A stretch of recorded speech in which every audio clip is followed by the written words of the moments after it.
할렐루야. 여러분, 오늘 하나님께서 준비하신 그 은총 여러분 모두에게 충만하게 부어주시기를 주님의 이름으로 축복합니다. 김기성 목사님이 어제 바이블 25에 게재한 그런 칼럼 내용을 여러분들에게 먼저 소개를 좀 해드리겠습니다. 유대인들에게 전해 내려오는 이야기입니다. 솔로몬 왕이 궁궐도 짓고 성도 짓고 그랬지만은 아직 성전을 짓지 못하고 있었습니다.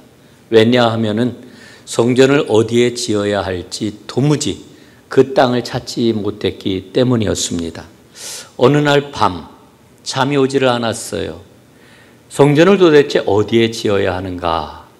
그래서 이리 고민 저리 고민하다가 자리에서 일어나가지고 궁궐을 빠져나와서 언덕길을 따라 걷기 시작을 했습니다. 그러다가 모리아산에 이르게 되었고, 모리아산 기슭에 있는 큰 올리브 나무에 기대어서 눈을 잠깐 감고 있었습니다. 그런데 문득 어디에선가 소리가 들리는 것이었습니다. 소리 나는 쪽으로 다 고개를 돌려봤더니 어둠 속에서 누군가 움직이고 있는데, 이쪽 밭에 있는 낫가리에서 저쪽 밭에 있는 낫가리로 그 밀 집단을 옮기는 것이었습니다. 그 모습을 보는 순간 왕은 생각을 하기를 도둑놈이구나 하는 그런 그 생각이 들었습니다. 금방 사라지고 얼마 있다가 다른 사람 하나가 나타났는데, 이번에는 저쪽 밭에 있던 낫가리에서 이쪽 밭에 있는 낫가리로 그 밀 집단을 옮기는 것이었습니다. 그 모습을 보고 왕이 생각을 합니다. 그거 참 이상하기도 하다. 도둑의 것을 또 다른 도둑이 나타나가지고 그걸 훔쳐가다니, 이런 생각이 들었던 거지요. 다음 날 아침이 되었습니다. 솔로몬 왕은 밭의 주인을 찾아오라고 알렸고, 그래서 그 주인들을 소환했습니다. 왕궁에 들어온 그 두 사람 보니까 글쎄 친형제지간이었습니다. 왕은 참 이상하다 생각을 하고 먼저 동생에게 묻고, 형은 다른 데로 보내고 동생에게 먼저 물었습니다. 도대체 무슨 일이냐? 그랬더니 동생이 이렇게 대답을 합니다. 형님과 저는 아버지에게서 똑같은 재산을 상속을 받았는데, 형님은 결혼을 해가지고 아내도 있고 아이들도 셋이나 낳습니다. 그러니 형님이 저보다 얼마나 더 많은 양식이 필요하겠습니까? 그런데 형님은 단 한 톨도 저에게서 더 가져가지를 않으려고 합니다. 그래서 밤중에 제가 몰래 밀 집단을 형님 탄으로 옮겨 놓은 것이지요. 동생을 돌려보내고 이제 형에게 이야기를 들었습니다. 그러자 형은 이렇게 이야기를 합니다.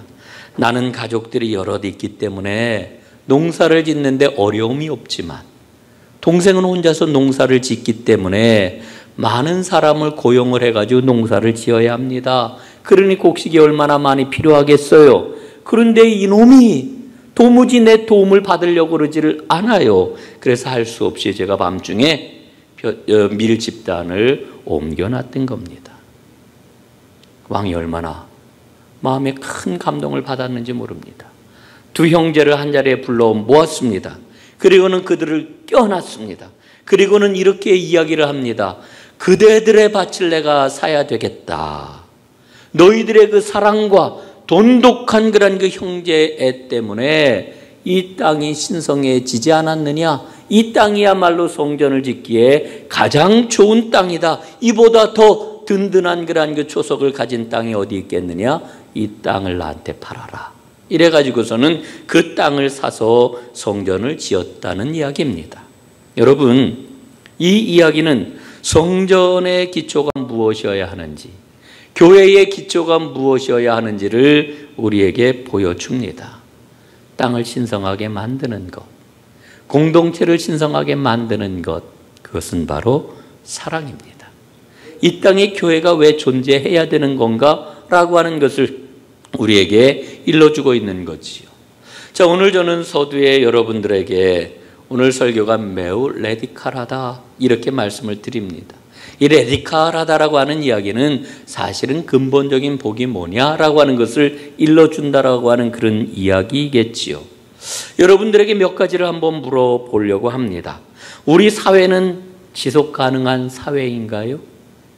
여러분, 우리 사회가 추구하고 있는 이 성장은 지속 가능한 성장인가요? 오늘 우리가 쌓고 있고 쌓으려고 하는 부는 지속 가능한 부인가요?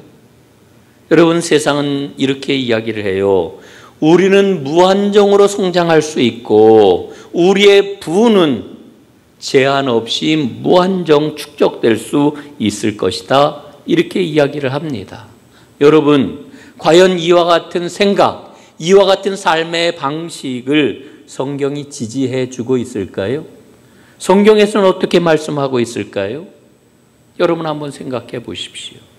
오늘 본문을 살펴보기 전에 저는 먼저 누가복음 6장 20절과 21절 그리고 24절과 25절 말씀을 좀 먼저 살펴보려고 합니다.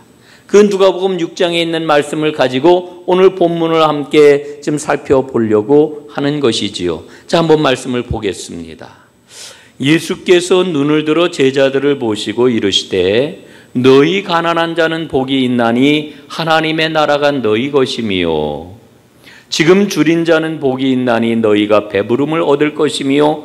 지금 우는 자는 복이 있나니 너희가 웃을 것이미요. 그러나 화 있을진저 너희 부요한 자여 너희는 너희의 위로를 이미 받았도다. 화 있을진저 너희 지금 배부른 자여 너희는 줄이리로다. 화 있을진저 너희 지금 웃는 자여 너희가 애통하며 울리로다. 자, 여러분 지금 읽고 있는 이 말씀을 보면은 우리 예수님의 관심이 어디에 있다는 것을 알 수 있습니까? 예수님의 관심이 어디에 있습니까? 예수님의 관심은 가난한 자들에게 가 있습니다. 주님께서는 가난한 자들에게 깊은 관심을 기울이고 계십니다. 그런데 거기에 반해가지고 부요한 자들에게는 심판이 임박하다고 말씀을 합니다. 여러분 24절과 25절에 보면은 화 있을진저 너희 부요한 자들이요 하는 말씀이 3번에 걸쳐 반복이 되고 있습니다. 여러분 이 말씀은 생각해 보면은 우리가 너무나 익숙한 말씀이기 때문에 그냥 넘어가지만 사실 생각해 보면 이게 너무나 충격적인 말씀이에요. 예? 부요한 자에게는 화가 있다고 말씀을 하셔요. 부유한 자에게는 멸망이 임하고 있다고 이렇게 말씀을 하시는 거지요. 여러분, 실제로 우리는 가난한 자가 되기보다는 부유한 자가 되기를 간절히 원하고 있지 않습니까? 그게 제 마음이고 여러분들 마음 아니겠어요? 이왕이면 부유한 자가 되어야지 라고 하는 생각이 우리에게는 있는 거지요. 여러분, 우리가 가지고 있는 이런 마음 정말 성경에서 하나님이 기뻐하시는 마음일까? 한번 제 이야기를 듣고 판단을 해보세요. 여러분, 예수님의 제자들이 있지요. 예수님의 제자들은 누구입니까? 3가지로 설명할 수 있어요. 성경 말씀과 그 다음에 교회 역사 2000년 역사를 통해서 예수님을 따르는 제자들은 3가지로 설명을 할 수가 있는데, 첫 번째, 제자들은 가난한 자들에게 속한 사람들입니다. 두 번째, 제자들은 가난한 사람들과 연대하는 자들입니다. 세 번째, 제자들은 스스로 가난한 사람이 된 자들입니다. 자, 여러분 어떠세요? 나는 예수님의 제자라고 하는 이름을 갖기에 충분한 사람인가요? 그 이름을 가질 수 있는 사람인가요? 여러분, 이 3가지 사실에 비춰보면은 최소한 주님의 제자라고 하는 이름에 합당하기 위해서는 가난한 사람과 결속할 줄 알아야 돼요.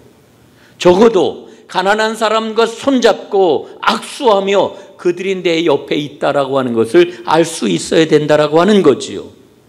여러분, 이와 같은 사실은요, 성령님이 임하시고 나서 교회가 시작되는 그 모습을 보면 너무나도 분명하게 드러납니다. 예수님이 부활하셨어요. 그리고 이 땅에서 40일간을 지내셨어요. 그리고 마침내 승천을 하십니다. 승천하실 때 예수님이 말씀을 하시지요. 너희는 예루살렘을 떠나지 말고 내가 너희에게 약속한 성령을 기다려라. 열흘 동안 그들이 열심히 기도할 때에 우리 주님께서 약속하신 성령을 보내주셨습니다. 여러분, 성령님이 임하시게 되자 제자 공동체 안에 어떠한 삶이 시작이 되었습니까?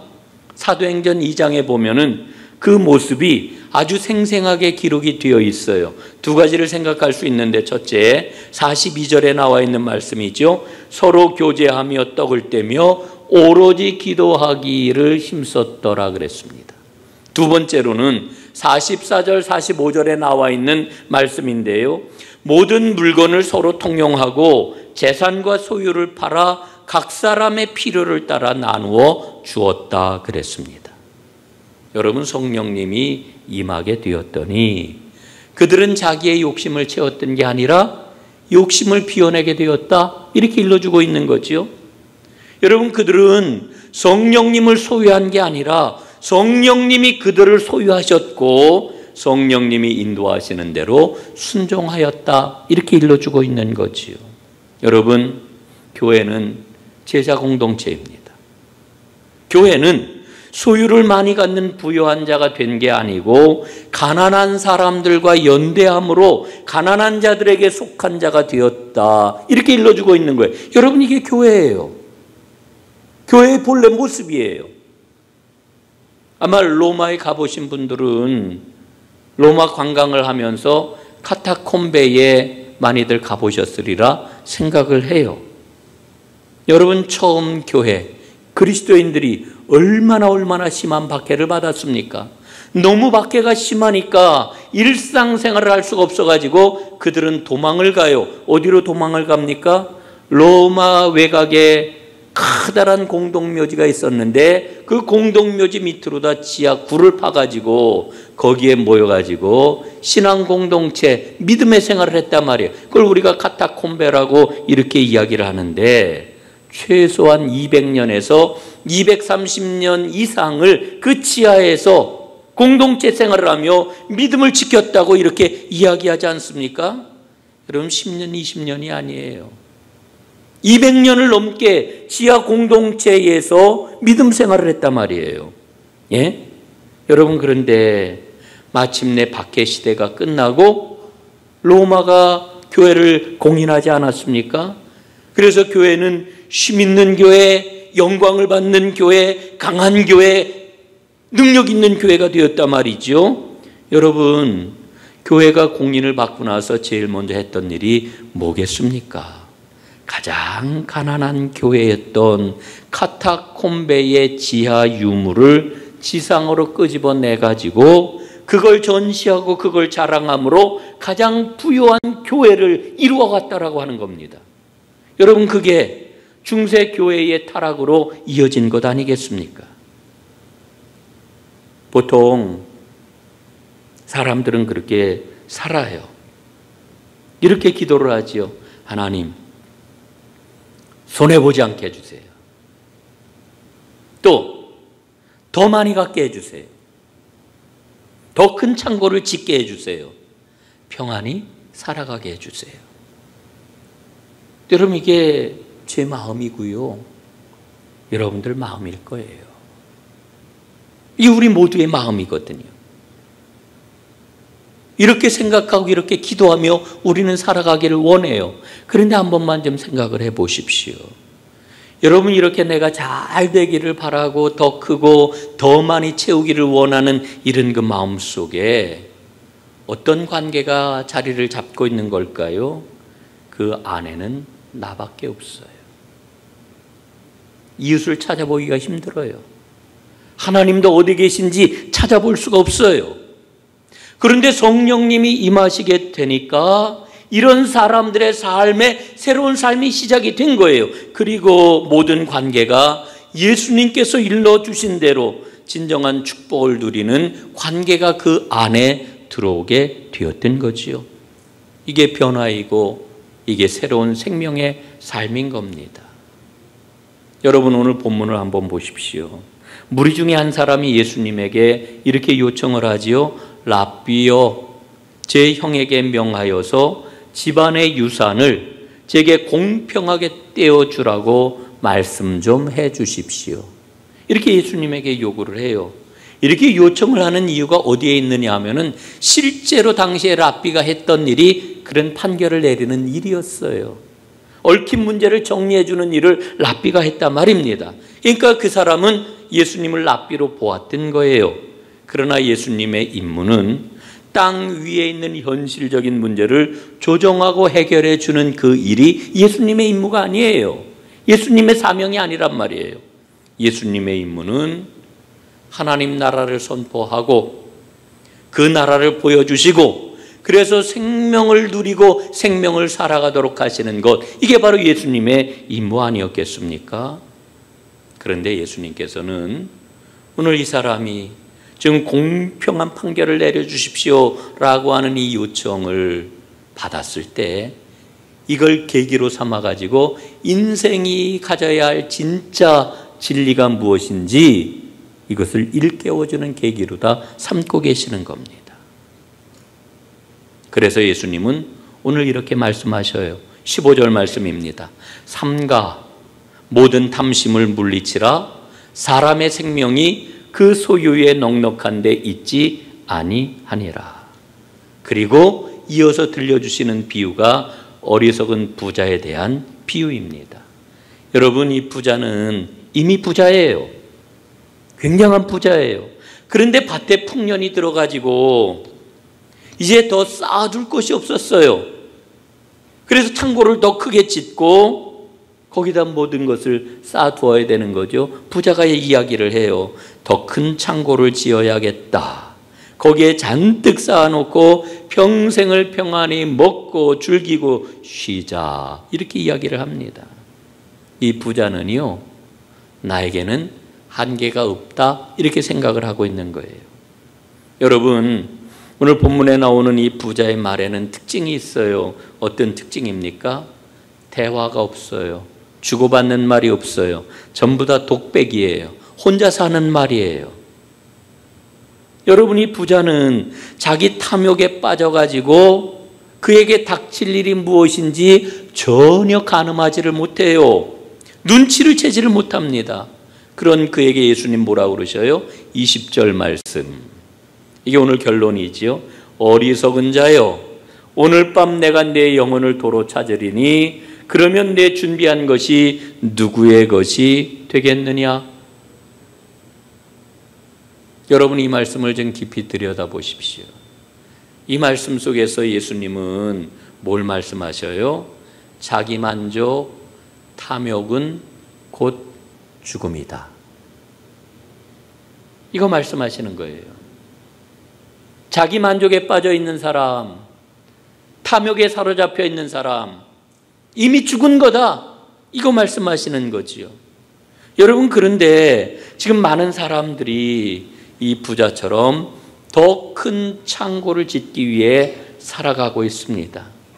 오늘 지금 고백적으로 계속 말씀을 드리는데 이 부자의 모습은 저 이광선 목사의 모습이에요. 아마 여러분들도 상당수 그러실 겁니다. 부자의 마음이 오늘 내 마음이에요. 그런데 생각해 보면은 더 많이 더 크게 이게 세상 상식이고 가장 합리적인 그런 그 모습 아니겠습니까? 근데 문제는 어디에 있느냐 하면은 우리 인간이 갖고 있는 이 합리적인 생각, 성경이 뭐라고 하고 있느냐는 거예요. 성경도 그래 상식적이야. 성경도 너 그거 합리적이야. 이렇게 말씀하고 있나요? 성경은 우리에게 일러주시기를 그건 근시안이다. 당장 오늘 밤도 내다보지를 못하잖아요. 예? 여러분, 인간은 운명의 주인공이 아니에요. 내가 나의 주인이 아니에요. 미래는 나의 욕심대로 되지 않아요. 인간의 위기는요, 가난하기 때문에 오는 거 아니에요. 건강을 잃었기 때문에 위기가 오는 게 아니에요. 내가 누구인지를 알지 못하기 때문에 위기가 우리에게 찾아오는 거예요. 하나님은 인간을 만드실 때 우리의 생명이 하나님의 손안에 있다라고 하는 것을 일러주고 계셔요. 인간은 다른 사람과 함께 더불어 살아가도록, 또 다른 피조세계와 함께 살아가도록 지음을 받았어요. 우린 예수 믿는 사람이잖아요. 이 믿음을 가지고, 이 고백을 가지고 살아가는 사람들이잖아요. 그런데도 본문에 나오는 어리석은 부자처럼 욕심을 포기하지를 못해요.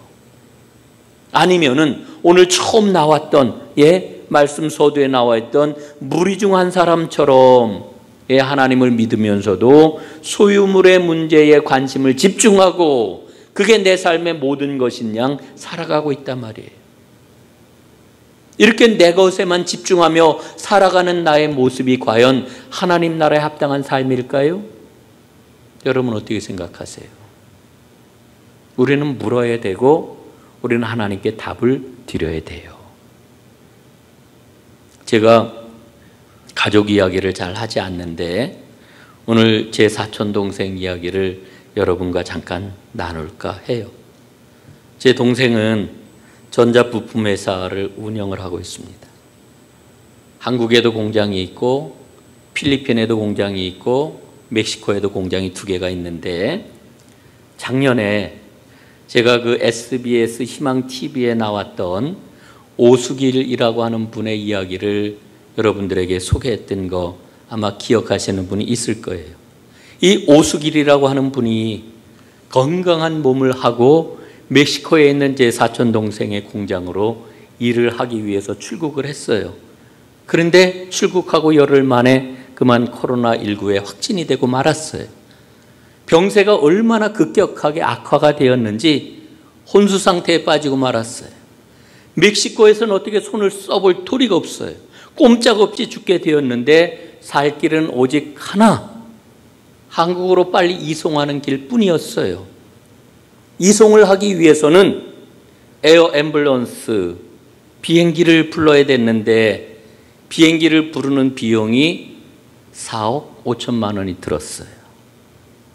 제 동생이 이제 권사인데 이 상황을 놓고 하나님 앞에 간절히 기도를 했대요.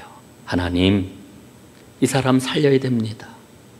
여기서 이렇게 허망하게 생을 마감하게 할 수는 없습니다. 하나님 살려주세요. 간절히 기도를 하는 중에 하나님께서 그에게 이런 고백을 하게 하셔요. 생명을 사랑하시는 하나님의 마음을 제가 따르겠습니다. 이렇게 기도를 마치고서는 서둘러 가지고 에어 앰뷸런스를 불렀지요. 그리고는 14시간 만인지 15시간 만에 서울로 이송을 했고 서울대 병원으로 황급하게 옮겨가지고 목숨을 건졌어요.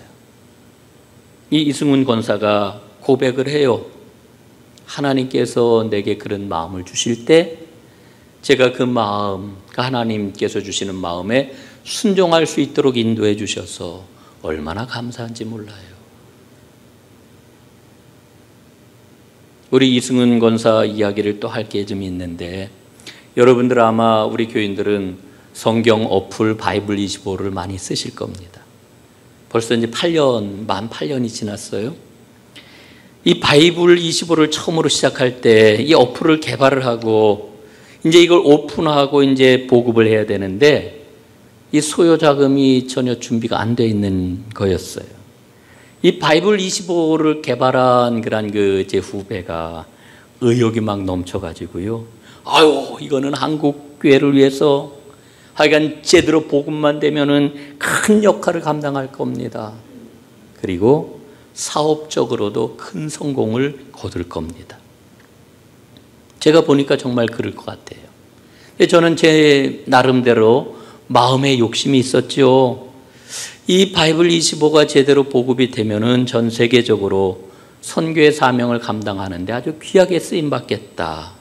이런 마음이 굉장히 컸고 지금도 그와 같은 기도를 제가 계속 하고 있습니다. 소요 자금이 필요한 거예요. 그래서 동생을 만났지요. 투자를 요청을 했습니다. 어플 사용자가 100만 명만 넘어가게 되면은 뭐든지 다 할 수 있으니까 너 믿음을 가지고 한국교회를 위해서 좀 투자를 해라. 그랬어요. 그랬더니 이 동생이 20만 불을 내어놓았습니다. 이게 바이블 25의 종잣돈이 되었지요. 그런데 그 이후에 보니까요, 바이블 25가 100만 명이 훌쩍 넘어서는 거예요. 200만 명이 훌쩍 넘어서는 거예요. 230만 명까지 사용자가 늘어났어요. 요즘은 이제 많이 떨어져 가지고 한 140만 명 정도 지금 계속 유지가 되고 있는데, 그런데 문제는 다른 데서 생겼어요. 예? 엄청나게 인기와 그 다음에 관심을 끌었는데 수익 구조가 생각했던 거하고는 영 딴판인 거예요. 모바일 광고 시장의 절대 강자는요, 예? 게임 광고입니다. 그 다음에 모바일 광고 시장의 큰 손은 쇼핑몰입니다. 성경 어플에다가 실을 수 있는 광고가 손꼽을 만한 거예요. 실을 광고가 없는 거예요. 그러다 보니까 수익 구조가요, 100만 명 넘어가면 얼마, 200만 명 넘어가면 얼마, 어림턱도 없는 그런 그 이야기였지요. 어플 운영을 간신히 유지할 수 있는 그런 수준에서 지금까지 오고 있는 겁니다. 20만 달러를 받아가지고 사용을 하고 있는데 이제 9년째 쓰고 있으니까 이제 20만 달러를 이제는 그래도 돌려줘야 되는데, 10년이 되면은 그래도 돌려줘야 되는데, 이게 이제 바이블 25의 큰 숙제입니다. 제가 이승훈 권사를 보면서 깨달아요. 회사가 어려울 때가 굉장히 많았어요. 회사 경영 다 그렇지요. 어려운 순간들 얼마나 많이 겪었는지 몰라요. 어떤 때는 앞이 전혀 보이지 아니하는 깜깜한 터널과 같은 상황을 겪기도 했어요. 그런데 그런 상황 속에서도 늘 이승훈 권사는 하나님 나라에 합당한 물질 사용이 어떠해야 하는지요, 하나님께 늘 물어요. 그리고 하나님께서 마음에 감동을 주시면은 순종을 해요. 여러분, 우리는 우리 인생의 목표가 더 큰 창고를 짓는 거라고 생각하며 살아가요. 이거는 부자이거나 가난하거나 삶의 형편이 어떠하든지 우리는 우리의 인생에서 더 큰 창고를 짓는 것에 관심을 기울이고 살아가요. 그런데 그게 진정 우리 인생의 목표일까요? 더 큰 창고를 지으면은 우리는 생명을 누리며 행복하게 살 수 있을까요? 오늘 저는 본문을 보면서 그런 생각을 합니다. 왜 예수님께서는 생명 이야기를 하시면서 재물과 함께 이 이야기를 하시는 걸까? 왜 재물 이야기를 하시면서 생명에 관한 말씀을 우리에게 들려주시는 걸까? 여러분, 우리는 정말 생명을 누리며 살아가고 있나요? 아니면 숨은 붙어 있는데 우리는 이미 죽어 있는 이와 같은 삶을 살아가고 있는 것은 아닌가요? 그 알 수 있는 길이 있어요. 내 창고, 여러분의 창고가 어디를 향해 열려 있는지를 보면 돼요. 여러분의 창고가 하나님을 향해 열려 있습니까? 여러분의 창고가 이웃을 향해 열려 있습니까? 여러분의 창고가 다른 피조 세계를 향하여 열려 있습니까? 아니면 오로지 나 자신만 겨우 들락날락하고 다른 곳을 향해서는 다 막혀 있는 그런 창고입니까? 그걸 보면은 우리는 생명을 살아가고 있는지 아닌지를 알 수가 있는 거지요. 여러분, 하나님께 대하여 부여하지 못한 자가 이와 같으니라, 어리석은 부자 이야기를 들려주시면서 예수님 말씀하셔요. 하나님의 생명으로 가득한 창고는 언제나 이웃을 향하여, 피조세계를 향하여, 하나님을 향하여 열려있는 창고입니다. 하나님으로 가득한 창고입니다. 이게 바로 하나님께 부요한 자의 모습이지요. 하나님을 향하여 부요한 자의 모습을 가지고 살아가게 될 때, 여러분, 오늘 우리의 삶의 형편과 조건이 어떠하든지 생명을 누리고 기쁨과 평안함을 빼앗기지 아니하는 이와 같은 삶을 살아가게 될 겁니다. 오늘 예배하는 여러분, 우리 전농교회 성도 여러분, 우리 전농교회 공동체의 삶이 이와 같이 하나님을 향하여 부요한 자의 삶이 되어서 가장 기쁘고 가장 평화롭고 가장 행복한 생명의 삶을 살아갈 수 있기를 주님의 이름으로 축원합니다. 기도하겠습니다. 하나님 아버지 고맙습니다. 오늘 어리석은 부자의 이야기를 통하여서 우리의 삶이 이웃을 향해 하나님을 향해 열려진 삶이어야 된다고 하는 것을 일깨워 주셨으니 우리 인생 창고가 하나님으로 가득한 생명과 하나님의 복으로 충만한 아름다운 삶이 되게 하여 주옵소서. 예수님 이름으로 기도드리옵나이다. 아멘.